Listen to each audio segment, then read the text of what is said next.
everyone. This is the second week of Children's Chapel at home. I hope you guys are doing well, and I hope that we can get together soon. I wanted to start off like we do with Children's Chapel at church with the Lord's Prayer. So if you can, start their book. If you can fold your hands at home and follow along. Our Father, who art in heaven, hallowed be thy name. Thy kingdom come, thy will be done, on earth as it is in heaven. Give us this day our daily bread, and forgive us our trespasses as we forgive those who trespass against us. And lead us not into temptation, but deliver us from evil. For thine is the kingdom and the power and the glory forever and ever. Amen. All right, so in today's story, before I do the story, I wanted to share with you the church calendar. I don't know if you remember this or if you haven't seen this yet, but this calendar shows us each week of the church year. And this is Christmas right here. So right now we are at the second week of Epiphany. Epiphany is these green weeks right here that lead up to Lent. And in Epiphany, we are learning more about Jesus. Just like the wise men were following the star to learn more about Jesus, Epiphany is our time to learn more about Jesus. So in the story for today, Jesus and the disciples and Mary were all at a wedding. Now, have you ever been to a wedding before? The weddings that I've been to are usually a few hours long, sometimes at night, sometimes during the day. But the weddings of Jesus' time lasted for days and days and days. They had a big party to celebrate. So this story that we're going to learn about is about Jesus turning sadness into joy and turning water into wine. This is about Jesus' first miracle. So here we go, the wedding at Cana. Jesus was at a wedding in the town of Cana. Jesus' family and the disciples were there. It was a grand day for a wedding.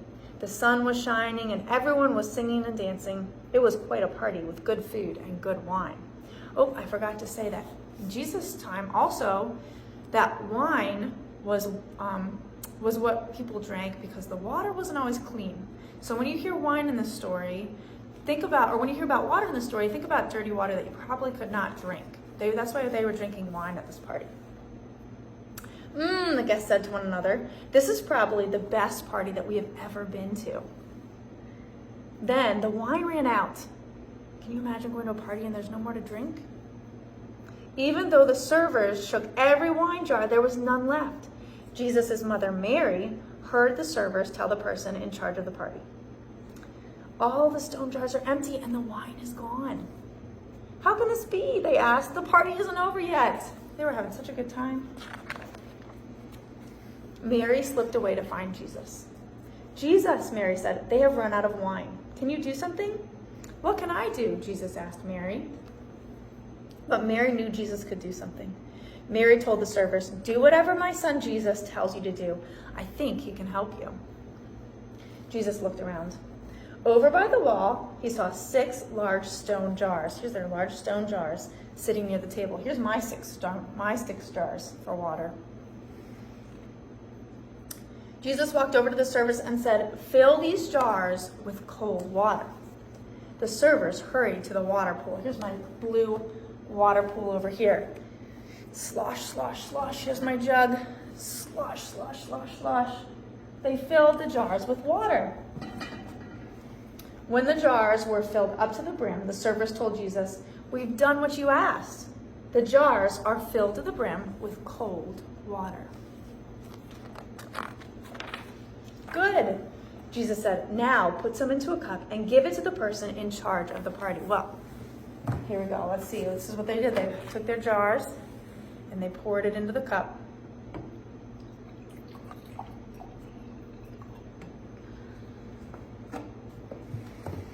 Slosh, slosh, slosh. The servers filled up a cup from the stone jar and took it to the person in charge. When he tasted it, he smiled. It was a miracle. The water had turned into wine. This wine was even better than the wine they were serving before. The man in charge took a cup of the wine to the groom and gave it to him. My friend, taste this. You have kept the best wine until now. Most people serve the best wine first, but you have saved the best for last. The servers hurried to give everyone the new wine. The music played and everyone sang and danced. This was Jesus' first miracle. And when his disciples learned of it, they believed that he was God's son even more than they did before. So there was a problem at the wedding in Cana. The jugs were empty. What are my empty jugs?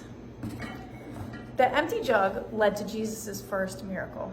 It must have been fun to be at the wedding and see what happened. In the Bible, Jesus told a lot of stories. And stories sometimes help people remember things. Or sometimes doing something with the story helps you remember it even better. So remember, this story is about Jesus' first miracle, about how he turned water into wine. So let's see if we can do something to help you remember the story. Here I have a jug with some water. See my water in there? It's all clear water, right? And in this jug, I have no water. Empty jug. But when I pour water from one jug into the other,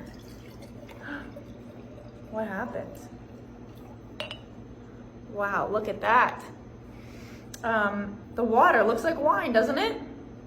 How do you think I did that? Well, this is just so we can remember the story, but what I really did was I added some food coloring to the bottom of my glass before I added the water. But in the story that I just told, Jesus performed a miracle and made the water turn into wine, not just red water, and just regular water. I'm not gonna taste it, but it would taste just like water. So this experiment will help you remember the story of Jesus' first miracle at the wedding at Cana. I hope you guys have a great week and stay safe with the snow coming up. And I hope that we can be back together soon. Have a great week.